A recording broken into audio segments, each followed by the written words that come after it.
दोस्तों कैसे हैं। स्वागत है आप सभी का हमारे इस YouTube channel open study area पर।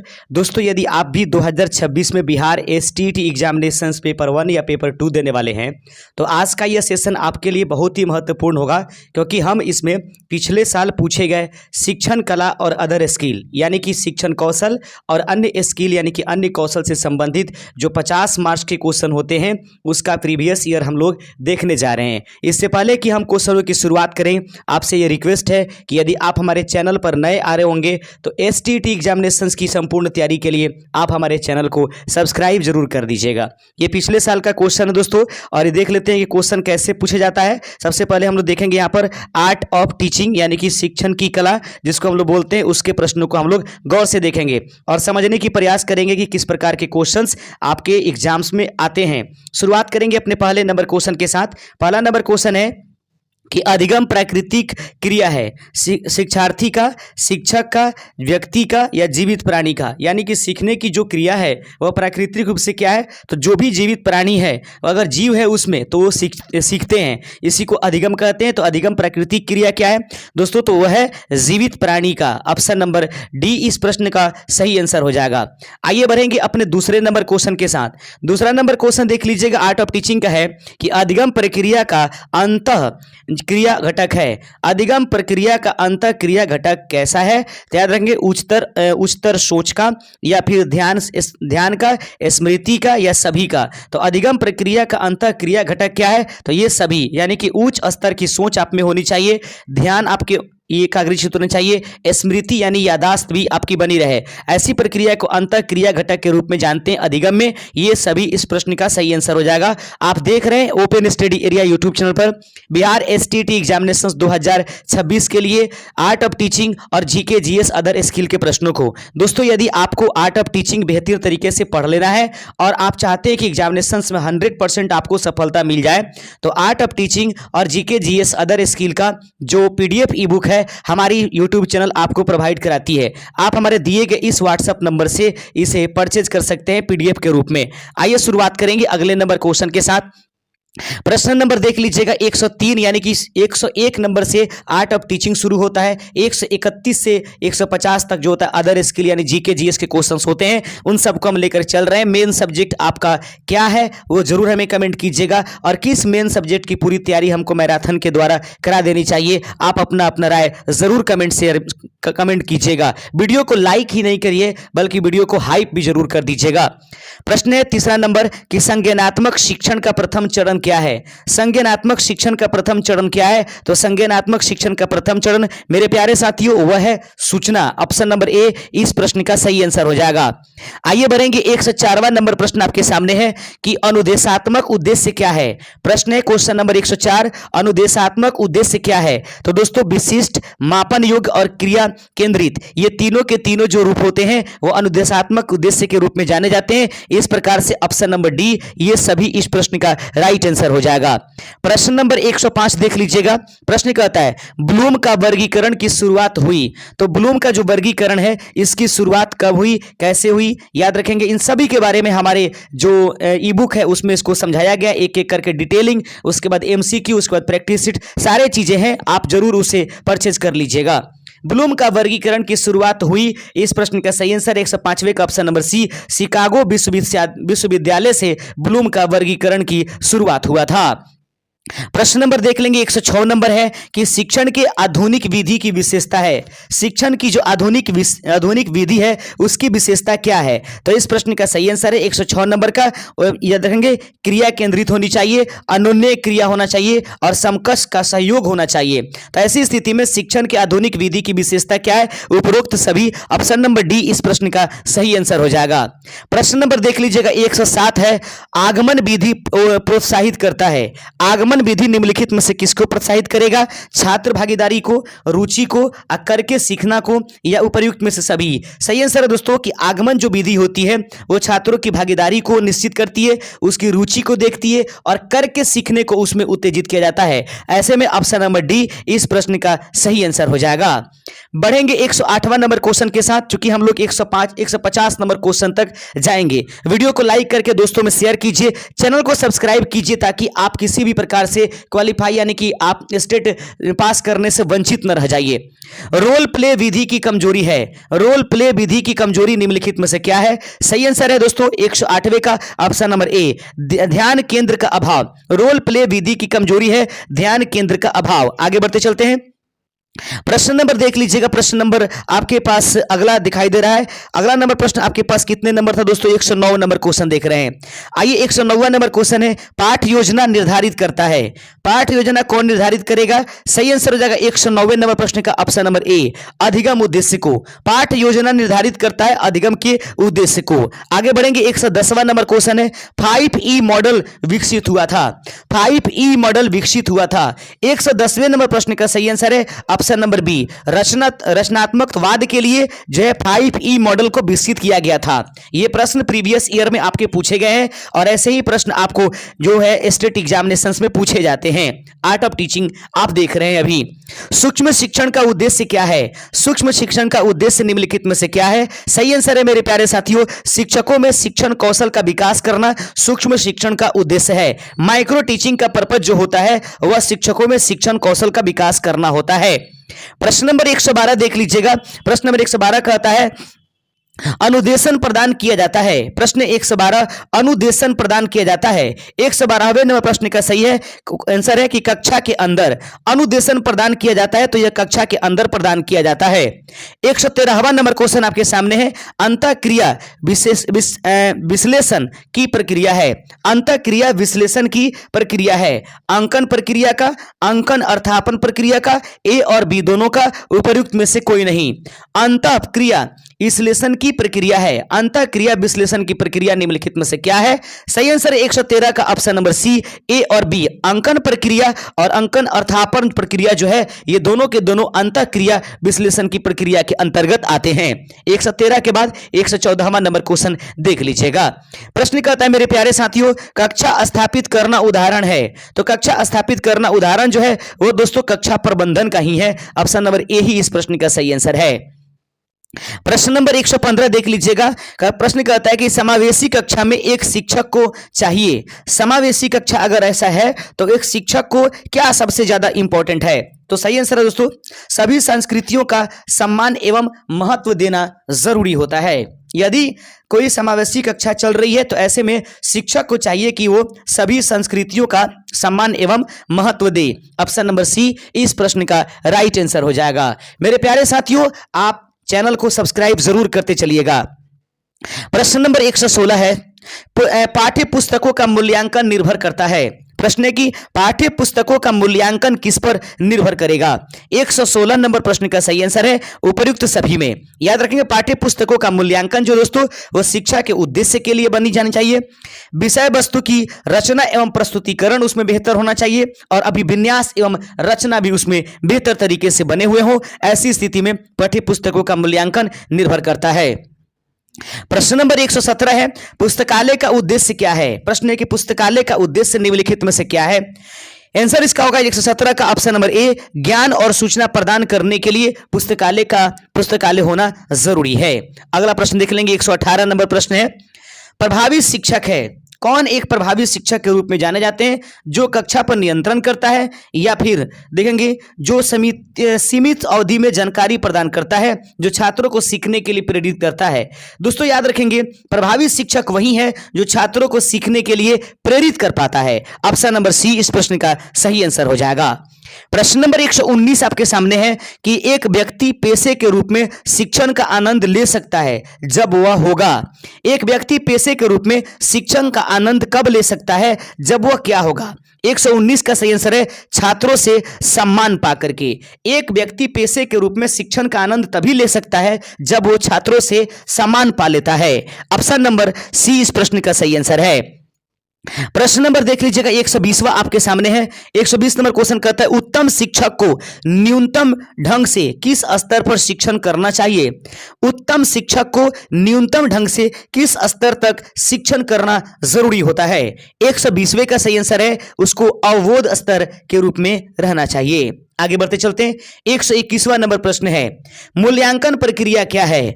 मूल्यांकन प्रक्रिया क्या है? सही आंसर है 121 का ऑप्शन नंबर सी। याद रखेंगे मात्रात्मक और गुणात्मक मूल्यांकन प्रक्रिया जो है वह मात्रात्मक रूप से और गुणात्मक दोनों रूप से जांची जाती है।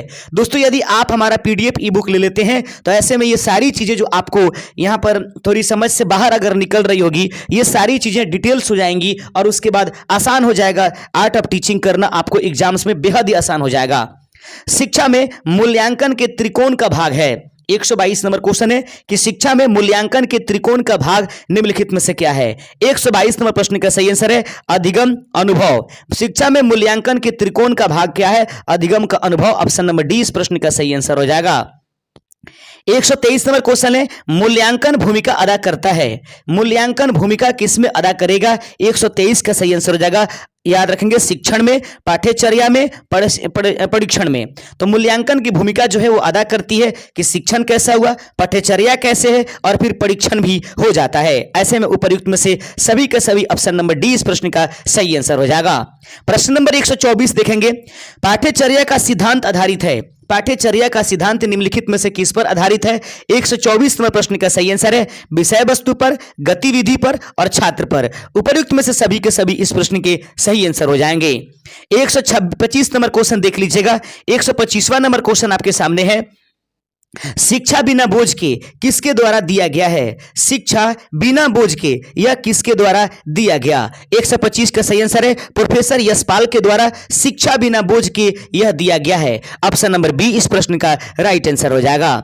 126 नंबर क्वेश्चन देख लीजिएगा, बच्चों का समापीकरण शुरू होता है। बच्चों का समापीकरण कहां से शुरू होता है? 126 का सही आंसर है वह परिवार से शुरू होता है। ऑप्शन नंबर बी इस प्रश्न का राइट आंसर हो जाएगा।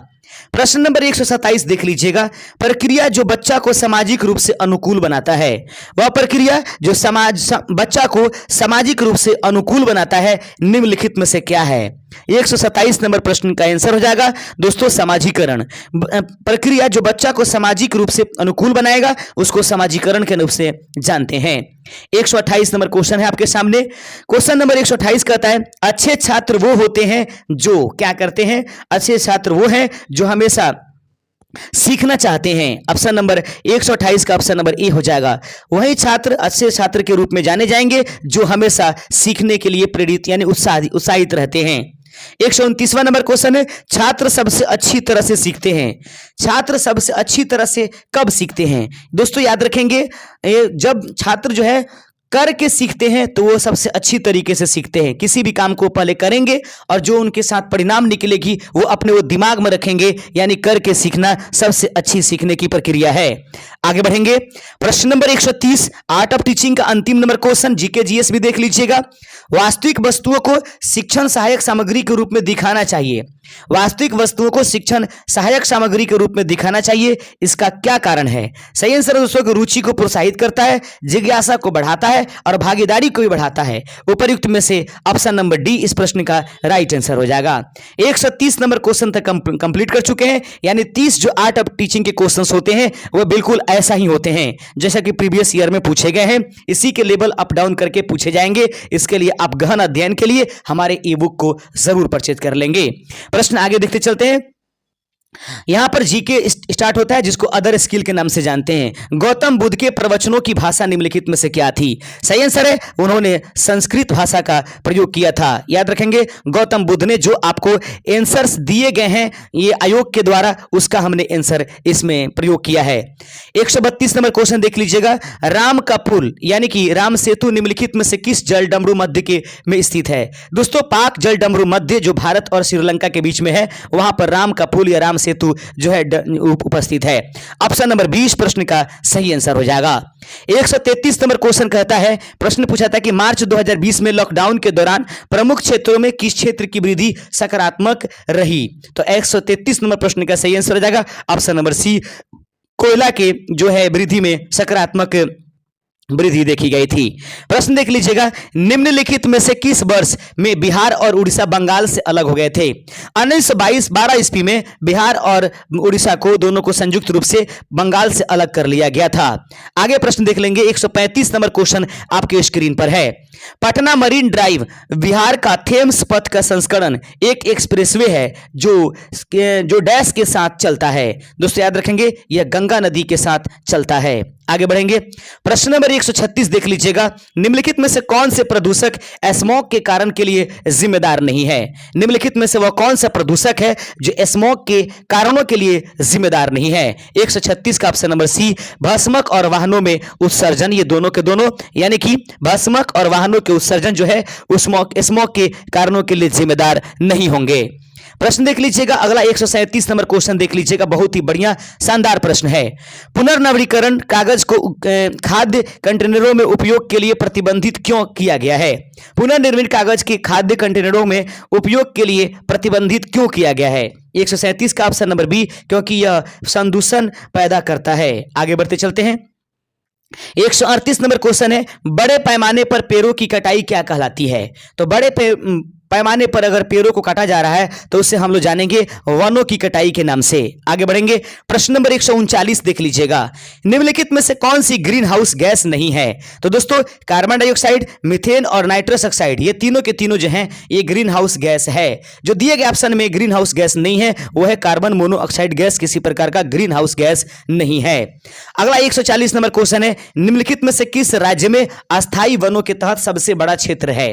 प्रश्न 140 है कि निम्नलिखित में से वह कौन सा राज्य है जिसमें अस्थायी वनों के तहत सबसे बड़ा क्षेत्र है? तो ऐसे में इस प्रश्न का सही आंसर हो जाएगा मध्य प्रदेश। आगे बढ़ेंगे, प्रश्न नंबर 141 देख लीजिएगा, यदि एक आयत की लंबाई और चौड़ाई 10 मीटर और 8 मीटर है तो उसका क्षेत्रफल क्या होगा? लंबाई गुने चौड़ाई कर दीजिएगा, 10 गुने 8 बराबर 10 और 8 80 मीटर स्क्वायर इस प्रश्न का सही आंसर हो जाएगा। ऑप्शन नंबर जो ए है इस प्रश्न का राइट आंसर हो जाएगा। अब मैथ के क्वेश्चन यहां पर दिखाई दे रहा है, प्रश्न देख लीजिएगा दोस्तों। संध्या ने रुपए उधार लिए 5% वार्षिक जो है चक्रवृद्धि ब्याज से 3 साल के लिए। रुपया उन्होंने कितना लिया था? 5000 रुपया उन्होंने लिया था और कितने वर्ष के लिया था? 3 वर्ष के लिए। तो ऐसे में सूत्र हम लोग जानते हैं दोस्तों कि कुल राशि कितनी वापस होगी, a बराबर p इंटू 1 प्लस r बटा 100 का पावर n होता है। ऐसी स्थिति में p का मान लिख देंगे, ये रहेगा 5000 और 5000 के बाद इंटू 1 प्लस r का मान 5 बटा क्या हो जाएगा? 100 हो जाएगा। पावर में 3 कीजिए, 20-25 100 हो जाएगा।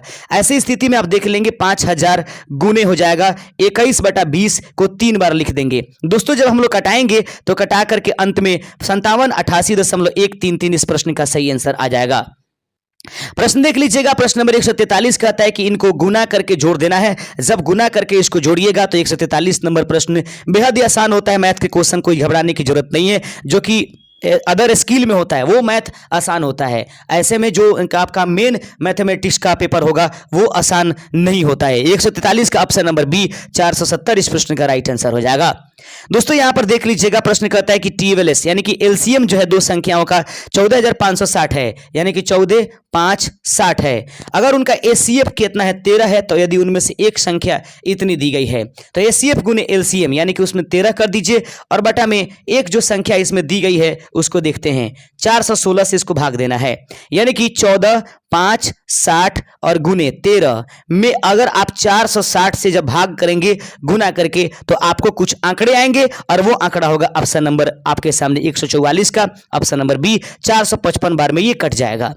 आगे बढ़ते चलते हैं, प्रश्न कहता है कि 145 पुरुष की छाया कहता है 1/√3 आदमी की ऊंचाई का गुना है, उसका सूर्य का उन्नयन को निकालिए। तो कितने डिग्री का मान है? 10 60 डिग्री के रूप में इसको हम लोग ये कर लेंगे क्योंकि गुना कह रहा है। 60 डिग्री इस प्रश्न का राइट आंसर हो जाएगा। कहता है कि यहाँ पर रीजनिंग के क्वेश्चन है, यदि सेना जो है सैनिकों से बनता है तो स्कूल किससे बनता है? तो स्कूल विद्यार्थियों से बनता है। आगे बढ़ते चलते हैं अगले नंबर क्वेश्चन के साथ। प्रश्न नंबर 147 आपके सामने है, कहता है कि वह शब्द चुने जो समूह के अन्य शब्दों से सबसे कम मिलता जुलता है। पीतल, उसके बाद डायरोलियम और कांसी, ये तीनों के तीनों आपको जो है कुछ मिश्र धातु है इसमें, लेकिन जो जर्मेनियम है वह अर्धचालक के रूप में प्रयोग करेगा तो सबसे मिलता जुलता जो है वो जर्मेनियम है। बाकी जितने भी आप देख रहे हैं वो किसी न किसी तरह से मिश्र धातु है। कहता है कि यदि 81 9 के बदले 64 8 के बदले तो 12 के बदले यहां पर क्या प्रयोग होगा, तो 12 12 144, ऑप्शन नंबर 20 प्रश्न का राइट आंसर हो जाएगा। 149 नंबर क्वेश्चन कहता है दोस्तों कि एक निश्चित कोड में यदि कि पेजेस को RDIHU लिखा जाता है तो राइट को YUKWG लिखा जाता है, तो उसी तरीके से आपको OTHER को कैसे लिखेंगे, इसके आधार पर देखा जाए तो इसमें 2 अंकों की वृद्धि होती है, इसमें 3 अंकों की, इसी तरीके से वृद्धि करके हम लोग जब जाते हैं तो ऐसी स्थिति में ये आंसर आता है QWJST, इसका सही आंसर हो जाएगा। 150वां नंबर क्वेश्चन हम आपके लिए छोड़ जाते हैं और आप इसका आंसर जरूर हमें कमेंट कीजिएगा। कुसुमा रवि की पत्नी है, प्रश्न बढ़िया से देख लीजिएगा। कुसुमा रवि की पत्नी है, गोविंद और प्रभु भाई हैं। गोविंद रवि का भाई है, प्रभु कुसुमा की क्या है, चाचा है, चचेरा भाई है, बहनोई है या भाई है। आप इसका आंसर कमेंट कीजिएगा, गलत हो या सही आप जरूर कमेंट कीजिएगा और हम देखते हैं कितना लोग सही आंसर कर पाते हैं। हम जरूर रिप्लाई करेंगे जिनका आंसर सही होगा। और यदि आप अंतिम नंबर क्वेश्चन तक देख रहे हैं तो इसका मतलब है कि हमको लगातार वीडियो लेकर के आना है, इसलिए अंतिम नंबर वीडियो क्वेश्चन का आंसर जरूर कमेंट कीजिएगा। शुक्रिया, जय हिंद।